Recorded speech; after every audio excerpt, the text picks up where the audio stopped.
വഖഫ് bill ഭരണഘടനയ്ക്കെതിരായ കടന്നാക്രമണം, സമൂഹത്തെ വിഭജിക്കാനുള്ള BJP തന്ത്രമെന്നും Sonia Gandhi.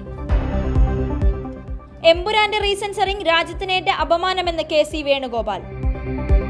Thiruvananthapuram വിമാനത്താവളത്തിലെ IB ഉദ്യോഗസ്ഥയായിരുന്ന മേഘ train തട്ടിമരിച്ച സംഭവത്തിൽ മുൻകൂർ ജാമ്യം തേടി സഹപ്രവർത്തകൻ.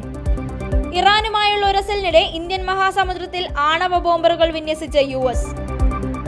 H1B വിസയുള്ളവർ US വിടരുത്, ഗൂഗിളും ആമസോണും പറയുന്നതിന് കാരണമുണ്ട്. ജനങ്ങളെ മതാടിസ്ഥാനത്തിൽ ഭിന്നിപ്പിക്കാനുള്ള നിലപാടാണ് വഖഫ് ബില്ലിന്റെ ഉള്ളടക്കമെന്ന് TP രാമകൃഷ്ണൻ. കോൺഗ്രസ് വിപ്പുണ്ടായിട്ടും ലോക്സഭയിൽ എത്താത്തതിൽ വിശദീകരണവുമായി പ്രിയങ്ക ഗാന്ധി MP.